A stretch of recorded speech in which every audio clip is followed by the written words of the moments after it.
I'm so proud of my son for destroying my husband's car. I came home to find my husband Derek screaming at our 12-year-old son Miles while 4 slashed tires leaked air from his truck in our driveway. You little bastard! Derek was screaming, his face purple with rage while Miles cowered against the garage wall. Do you know what you've done? Those tires cost $500 each. That's $2,000 you just destroyed. Miles, what the hell happened? I asked, dropping my purse and running between them. Our psycho son destroyed my truck, Derek shouted, spit flying from his mouth. I have somewhere important to be tonight and this little shit ruined everything. You can't go, Miles said, his voice shaking but determined, gripping the knife tighter. I won't let you go. Derek lunged at him but I grabbed his arm and yanked him back. Don't you dare touch him. Miles, why did you do this? Ask him where he goes after we're asleep, Miles said, tears running down his face. Ask him why we can't afford groceries but he has new clothes. Ask him why you've been working double shifts every week. Derek's face changed from rage to something else entirely. Fear. Kid doesn't know what he's talking about. I work night security. You know this. You haven't worked in 3 months, Miles said, his voice breaking. I heard you on the phone telling someone you got fired in September. You've been lying about going to work. My stomach dropped like I was in free fall. I looked at Derek, who wouldn't meet my eyes.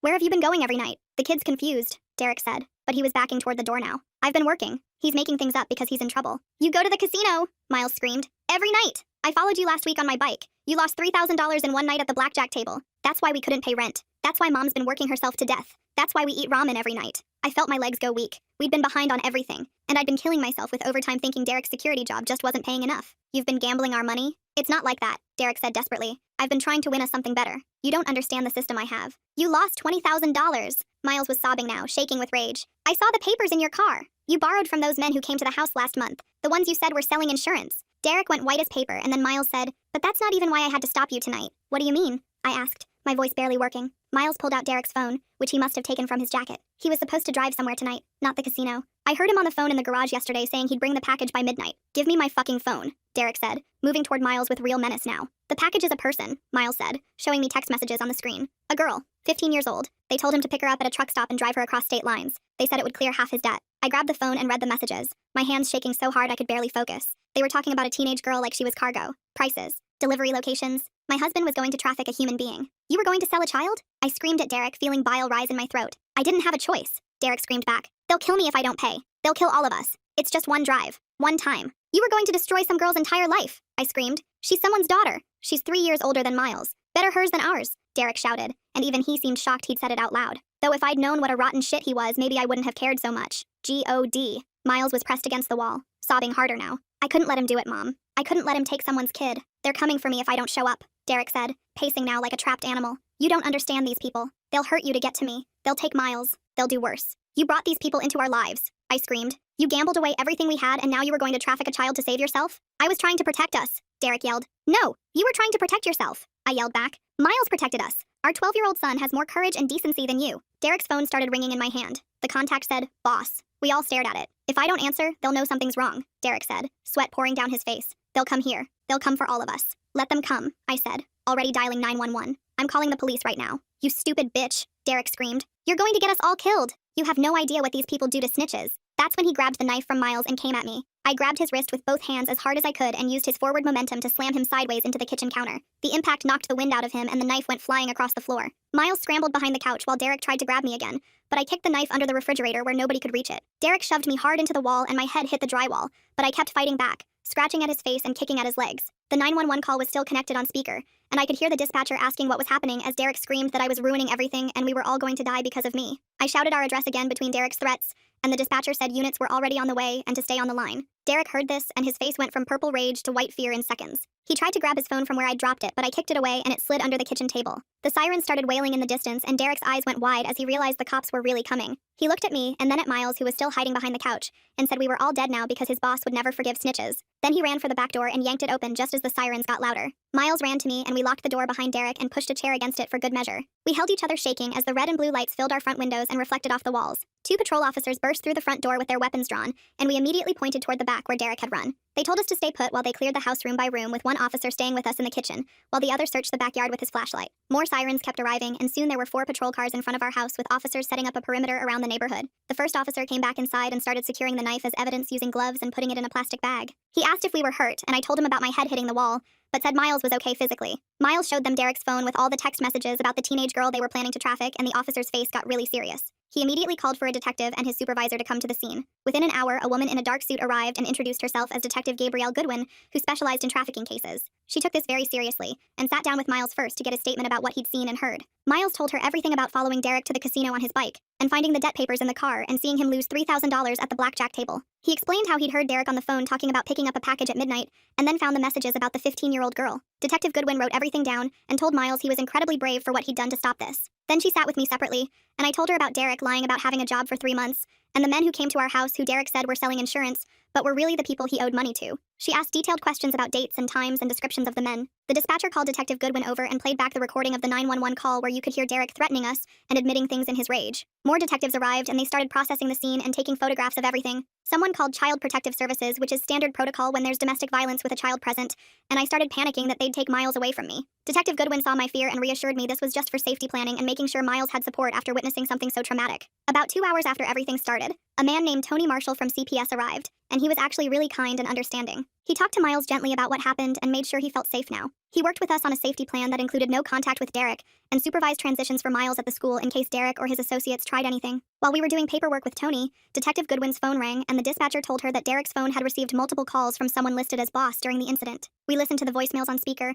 and this man's voice was threatening and angry, demanding to know why Derek wasn't at the pickup location and saying the package better be delivered, or there would be consequences. Each message got more violent, with the last one saying Derek had 1 hour to fix this, or his family would pay for his mistakes. Detective Goodwin recorded all of these and said this was evidence of the conspiracy. She photographed every single message on Derek's phone about the package and the $20,000 debt Derek owed. She explained that this evidence proved conspiracy to commit human trafficking, which was a federal crime. She showed me one message where they were discussing the price for transporting the girl across state lines, and another where they gave specific instructions about where to pick her up at a truck stop. The reality that my husband was really going to sell a child to these monsters made me run to the bathroom and throw up. Detective Goodwin followed me and held my hair back while I was sick, and told me that thanks to Miles's courage, that girl was going to be saved, and this trafficking ring was going to be stopped. Tony Marshall from CPS was younger than I expected, with kind eyes behind wire-rimmed glasses, and he immediately focused on making sure Miles felt safe rather than interrogated. He sat down with us in a small conference room and pulled out forms while Detective Goodwin stayed nearby taking notes. Tony explained that when there's domestic violence with a child present, they have to create a safety plan, and I started shaking because I thought they might take Miles away from me. He saw my panic and quickly said this was about keeping us safe from Derek,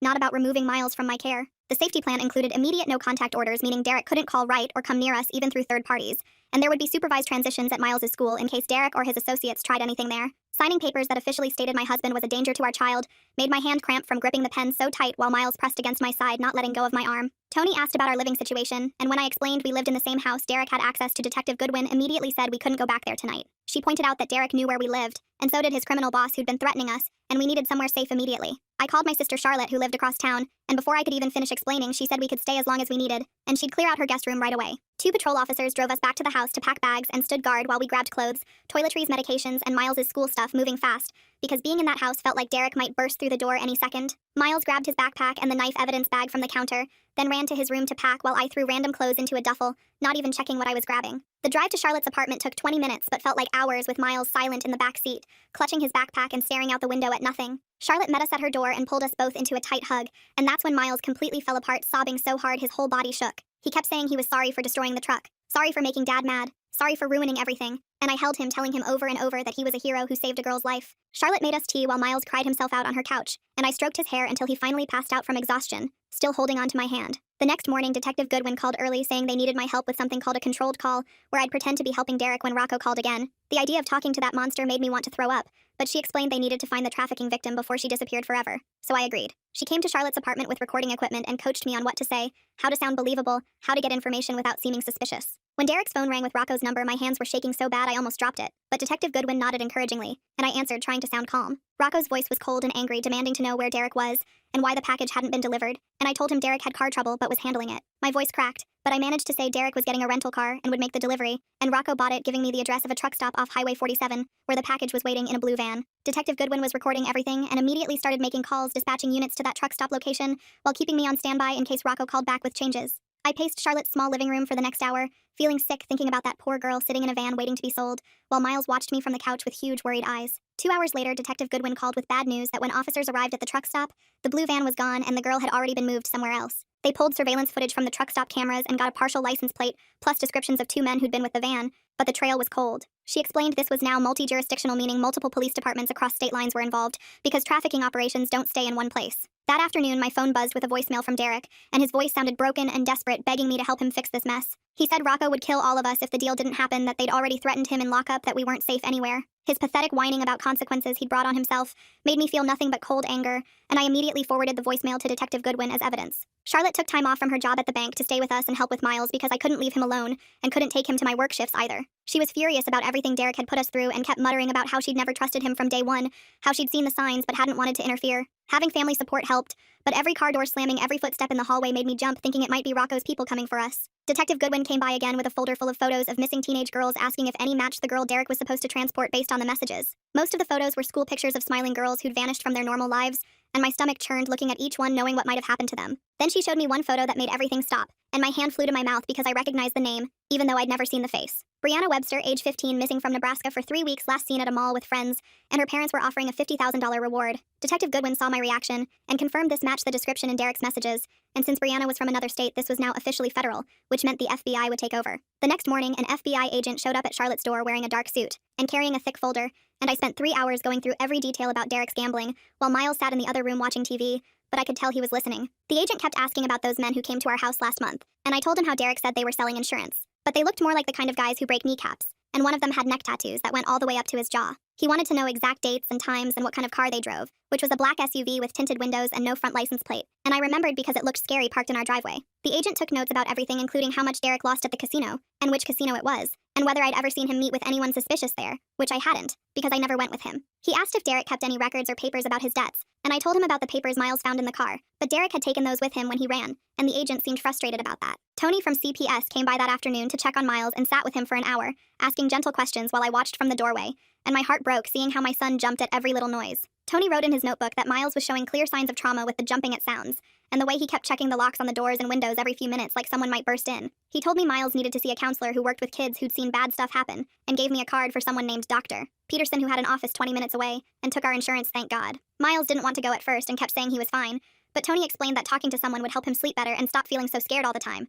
So Miles finally said, okay, but he didn't look happy about it. That's when my phone rang, and it was our landlord, Mr. Garcia, sounding mad as hell, saying our rent check bounced and we had 3 days to pay, or he'd start eviction proceedings, and I felt my face burn with shame. I had to explain that Derek had drained our bank accounts gambling and begged him for more time to figure something out, but he said he had bills to pay too and couldn't wait forever for his money. The worst part was having to say out loud to a stranger that my husband had stolen from us and gambled away everything we'd worked for, and I wanted to scream at Derek for putting us in this position. Mr. Garcia finally agreed to give us 2 weeks, but said if we couldn't pay by then, we'd have to leave, and I thanked him, even though 2 weeks felt impossible when I had $12 in my wallet. Detective Goodwin called that evening with an update and said the FBI had connected Derek's case to a huge trafficking ring that operated in 3 states, moving girls from the Midwest to the East Coast. She said Derek was just a small player who got desperate enough to do their dirty work for debt relief, but the ring itself was massive with dozens of people involved. The good news was they thought Brianna was still alive because the ring kept girls for a while before moving them, but time was running out, and every day that passed made it harder to find her. She asked me to keep Derek's phone charged and with me at all times, in case anyone from the organization tried to make contact, and sure enough, an hour later, a text came through from Rocco. The message said,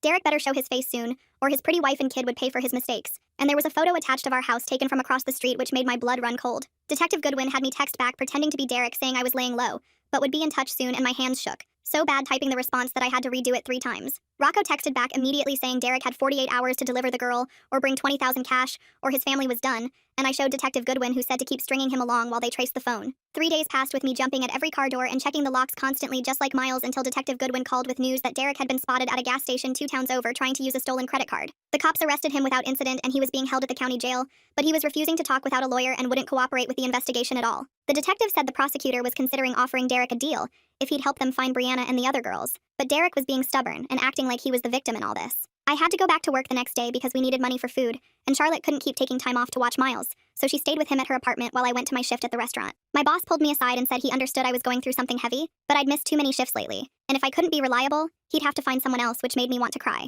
I spent my whole shift messing up orders and forgetting things because I kept thinking about Derek in jail, and Brianna somewhere scared, and Miles at Charlotte's probably checking the locks over and over. 2 days later, the prosecutor called and asked me to come to his office to discuss the charges against Derek, which included assault with a deadly weapon for coming at me with the knife, plus attempted trafficking and child endangerment. He wanted my input on whether they should offer Derek a plea deal if he cooperated fully, and I told him the only thing that mattered was finding Brianna before something terrible happened to her. The prosecutor said Derek was facing 25 years if convicted on all charges, but they'd consider reducing it to 15 if he gave them everything about Rocco's operation and helped locate the missing girls. That afternoon, Derek's public defender, Brian McCormick, called me trying to feel out whether I'd testify against Derek at trial, and he seemed shocked when I said absolutely yes without hesitation. He kept saying Derek was my husband and the father of my child, like that should mean something, but I told him Derek stopped being my husband when he decided to sell a teenage girl to pay his gambling debts. Brian said Derek wanted to talk to me and apologize, but I told him Derek could rot in jail for all I cared, and the only thing he could do to help was tell them where Brianna was. The next morning, Detective Goodwin called with the first good news we'd had since this nightmare started, saying Derek finally broke down and agreed to cooperate after his lawyer explained he was looking at 25 years in prison.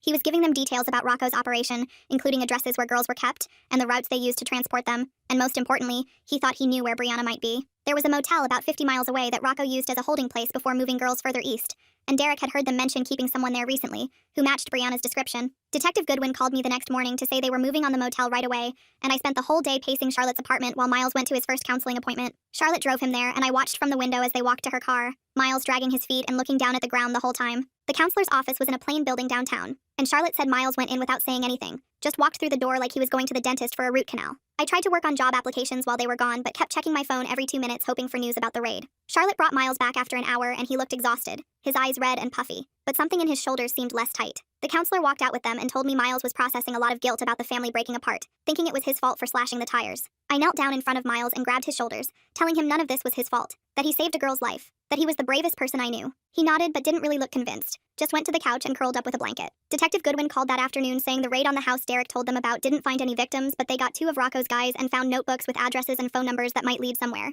She said one of the guys was already trying to make a deal, scared of doing serious time, and the other one was playing tough but would probably crack soon. I asked about Brianna, and she said they were following every lead, that Derek's information was helping them piece together the whole operation. 3 days later, Detective Goodwin called again, her voice excited, saying the guy who flipped gave them an address for a motel where girls were kept before being moved. She said they were planning a raid that night, and would call me as soon as they knew anything. I couldn't eat dinner, couldn't sit still, just kept walking around Charlotte's apartment thinking about Brianna and the other girls who might be there. Miles watched me pace and asked what was wrong, and I told him the police might find the girl Dad was supposed to pick up. He got quiet and went to his room, and I heard him crying through the door, but when I knocked, he said he wanted to be alone. Charlotte made tea and sat with me on the couch while we waited, both of us jumping every time my phone made any sound. At 2 in the morning, Detective Goodwin called and she was crying, actually crying, saying they found 3 girls including Brianna at the motel. She said Brianna was scared and hungry but physically okay, that all 3 girls were alive and safe now. I collapsed on the floor sobbing, all the fear and tension of the past days pouring out of me, and Charlotte held me while I cried. Detective Goodwin said Brianna kept asking how they found her, and when they told her about our family's role, she started crying too. The next day, Detective Goodwin called to say Brianna was placed with a victim services advocate named Alina Rios, who specialized in helping trafficking survivors. Alina called me that afternoon, her voice warm and kind, thanking me and Miles for what we did. She said Brianna wanted to meet us when she was ready, that knowing a 12-year-old boy risked everything to save her was helping her process what happened. I told her we'd be there whenever Brianna felt comfortable, that Miles would want to know she was safe. 2 days after the rescue, Detective Goodwin called with less good news, saying Rocco had gone underground but not before leaving a voicemail on Derek's phone about debts being paid in blood. She played it for me and his voice made my skin crawl, talking about how snitches get what they deserve, how their families pay the price. Detective Goodwin said she was assigning patrol cars to check on us regularly, that they were taking the threat seriously. I hung up feeling sick, wondering if we'd ever really be safe from these people. The fear was exhausting, making me jump at every car that drove by, every unexpected knock at the door. Charlotte installed new locks and a security system, but I still couldn't sleep, just lay awake listening for sounds that didn't belong. A week later, Derek was formally charged with attempted trafficking, assault with a deadly weapon, child endangerment, and conspiracy. The news showed his mugshot, and I stared at it, unable to connect this criminal with the man I married 15 years ago. Miles walked into the room, saw the TV, and immediately turned around and left. Charlotte helped me find a lawyer who specialized in emergency divorces and restraining orders, sitting with me while I filled out all the paperwork. The lawyer said given the circumstances, the divorce should go through quickly, that no judge would make me stay married to someone who tried to traffic a child. Starting over felt huge and scary, but I knew it had to happen. My boss at the restaurant told me about victim compensation funds that might help with counseling costs and moving expenses. The paperwork was overwhelming, pages and pages of forms asking for details about everything that happened. Charlotte sat at the kitchen table with me for hours, helping me fill out each section, making copies of police reports and medical records. 3 weeks after everything started, Miles was doing better in counseling, even making jokes sometimes about Charlotte's terrible cooking. One night while we were eating takeout, he asked if we'd ever feel safe again, and I told him we would, that we just needed time. He looked at me for a long moment and then said he was glad he slashed those tires, that he'd do it again even knowing everything that happened after. 6 weeks after that night, we walked into the courthouse for Derek's preliminary hearing, and I saw him for the first time since his arrest. He sat at the defendant's table in an orange jumpsuit with his hands cuffed to a chain around his waist. His hair had grown out messy, and he'd lost weight, making his face look hollow and tired. Miles grabbed my hand tighter when he saw his dad and I squeezed back to let him know I was right there with him. The prosecutor called Miles to testify first, and my brave boy walked to the witness stand with his shoulders straight even though I could see his hands shaking. He answered every question clearly, telling the judge about the slashed tires, the messages on Derek's phone, and what he'd heard about the girl who was supposed to be picked up. Derek kept his head down the whole time Miles was talking, never once looking up at his son. When the prosecutor showed the text messages from Derek's phone as evidence, Derek's lawyer tried to argue they were taken out of context, but the judge wasn't buying it. After 2 hours of testimony and evidence, the judge ruled there was enough to proceed to trial on all charges, including attempted trafficking of a minor.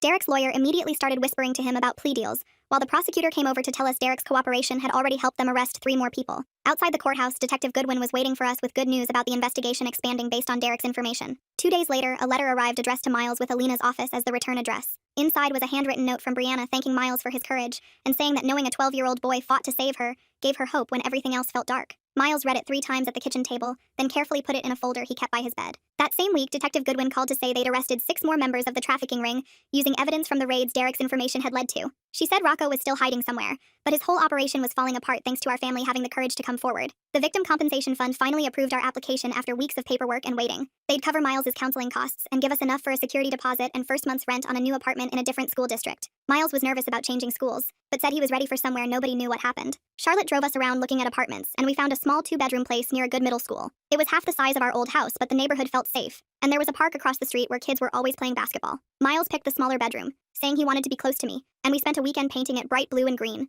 colors that made us both smile for the first time in weeks. Charlotte helped us move our stuff in boxes while Miles carefully packed his things, including Brianna's letter and the certificate from the FBI. 3 weeks later, Derek's lawyer called to say he'd accepted a plea deal of 15 years with the possibility of parole in 10 if he kept cooperating with the trafficking investigation. Part of me thought 15 years wasn't enough for what he'd tried to do, but another part was just relieved it was over without a long trial. At the sentencing hearing, Derek stood up and tried to apologize to us, but I turned away because I didn't want to hear it. Miles and I had written victim impact statements that the prosecutor read to the judge, explaining how Derek's actions had destroyed our family and put us in danger. Derek cried when the judge read her sentence, but I felt nothing looking at him, just empty where love used to be. 3 months after that terrible night with the knife and the slashed tires, Alina called to say Brianna felt ready to meet us if we were comfortable with it. She was living in a therapeutic group home and doing better with counseling and support. We drove 2 hours to meet her at a park near the facility where she was staying. When we got there, Brianna was sitting on a bench with Alina, looking small but stronger than I expected. She stood up when she saw us and walked straight to Miles, wrapping him in a hug while tears ran down both their faces. She called him her hero and said she thought about his courage every day when things got hard in recovery. We all sat together on that bench crying and talking for an hour.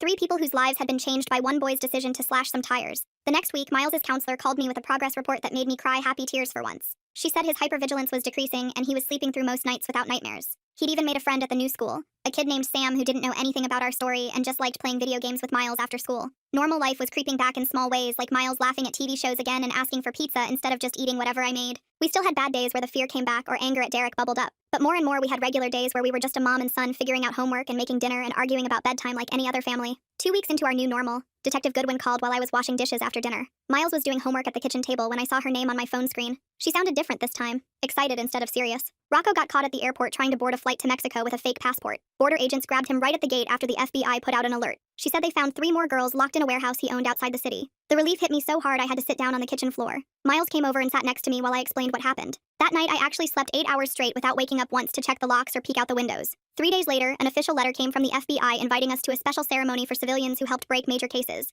Miles read it 4 times before asking if we really had to go. I told him we didn't, but maybe it would help us feel like we did something good. The ceremony was in a big government building downtown with about 50 other people getting awards. When they called Miles's name, he walked up to get his certificate with his shoulders back and head high. The agent shaking his hand thanked him for his courage in stopping a trafficking operation. On the drive home, Miles kept looking at the certificate and finally said maybe he wanted to be a detective when he grew up. He hung it on his bedroom wall right next to the letter from Brianna. Speaking of Brianna, Alina called the next week with an update. Brianna had started going to the school again at the group home with special tutors helping her catch up. She was 2 years behind in math and science but working hard every day. Alina said Brianna wanted us to know she was doing better and thinking about college someday. The updates came every few weeks after that, little bits of progress that made everything we went through feel worth it. Our new landlord turned out to be this older guy who just cared about getting rent on time. He didn't know anything about what happened to us and we kept it that way. Miles and I settled into routines that felt safe and predictable. Every day after school he'd sit at the kitchen table doing homework while I cooked dinner. We'd take walks around the neighborhood in the evenings when the weather was nice. Friday nights we'd watch movies with popcorn on the couch. Saturday mornings we'd go to the library or the park. These simple things started feeling normal instead of strange. Charlotte came over every Sunday for dinner and usually took Miles somewhere fun on Saturdays. She'd take him to the arcade or mini golf or just to get ice cream.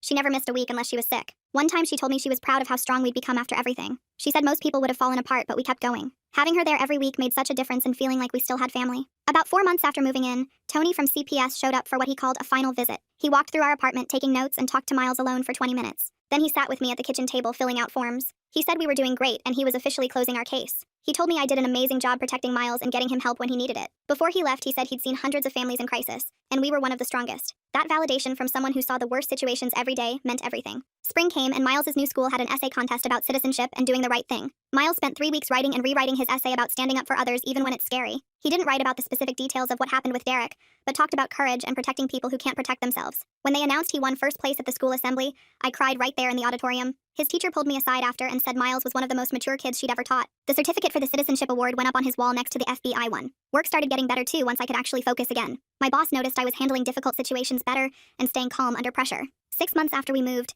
she called me into her office to offer me a promotion to shift supervisor. The raise meant I could finally pay all our bills without checking the bank balance every day. She said watching me handle personal crisis with such strength showed leadership qualities she wanted on the management team. For the first time in forever, I felt financially stable. Almost a year after that horrible night with the knife, Alina called with amazing news. Brianna was graduating from her therapeutic program and moving into a supervised apartment with 2 other girls. She'd finished her GED and was starting community college classes online. Alina said Brianna wanted to send us a graduation photo if that was okay. When the photo came in the mail, Brianna was wearing a cap and gown with the biggest smile on her face. Miles put it in a frame next to her thank you letter on his desk. The prosecutor called a few weeks after that about Derek's case. Derek was testifying in federal court against 12 members of the trafficking ring as part of his plea agreement. His testimony was helping convict people who'd been doing this for years. She said Derek seemed genuinely remorseful about everything he'd done. When I told Miles about it later, he got quiet for a minute, then said maybe Dad was trying to make things right finally. A few weeks later, Miles came to me while I was folding laundry and asked if he could visit Derek in prison someday when he got older. I put down the shirt I was holding and sat on the bed next to him. I told him that would be his choice to make when he was ready, but for now we needed to focus on healing. He nodded and helped me fold the rest of the clothes without saying anything else about it. Time moved faster after that as we settled into our new normal in Charlotte's spare bedroom.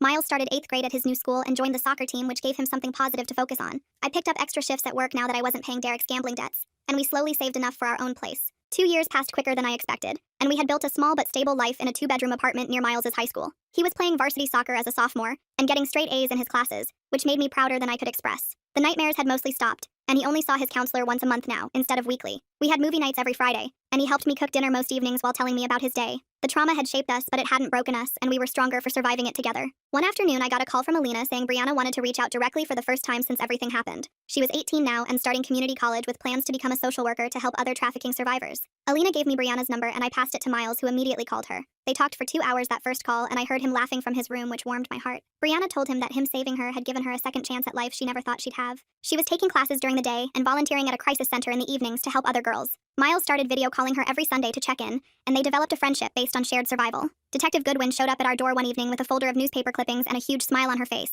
She said the trafficking case had led to 47 convictions and rescued 23 victims total across 5 states. None of it would have happened without Miles's courage that night to slash those tires and stop Derek. She handed us the final newspaper article about the case being officially closed with all major players either convicted or cooperating. We framed that article and hung it in the hallway next to Miles's citizenship award from the school. The detective stayed for coffee and told us we were the bravest family she'd worked with in 20 years on the force. That summer, Miles got accepted to a program for high school students interested in criminal justice careers. He spent 3 weeks at the state university learning about law enforcement and victim advocacy with other kids who wanted to help people. Watching him channel his experience into purpose and direction filled me with more pride than I knew was possible. He came home excited about maybe becoming a detective or working with at-risk youth after college. Charlotte started coming over every Sunday for dinner, which became our new family tradition that grounded us. We'd cook together and laugh about silly things, and sometimes even forget everything we'd been through. Charlotte would tell embarrassing stories about me as a kid, and Miles would crack up while I pretended to be mad. She always said before leaving that we were the strongest people she knew, and that she was proud of us. Those Sunday dinners became the highlight of our week, and reminded us that family wasn't just blood, but the people who stood by you. On the 3rd anniversary of that terrible night with the knife, Miles and I drove 4 hours to visit Brianna at her college. She was living in a dorm and studying hard with a group of friends who didn't know her whole story. We met her at a coffee shop near campus, and she looked healthy and genuinely happy for the first time. She was majoring in social work with a minor in psychology, and working part-time at the campus wellness center. The 3 of us sat there representing survival and courage, and the power of doing what's right, even when it's dangerous. Brianna hugged Miles tight before we left, and thanked him again for giving her a future. Looking back now at everything that happened, I'm proud that my 12-year-old son chose to act with moral courage when faced with evil. I'm proud that I supported him completely even when it meant losing everything we thought we had. We lost our house and our savings and what we thought was a stable family, but we gained something more valuable. We gained the knowledge that we could survive anything together, and that saving even one life made every sacrifice worth it. Well, that's gonna do it for me today. Appreciate you hanging out and questioning things right along with me. Always feels like a real journey when we share it together. Subscribe for more content like this.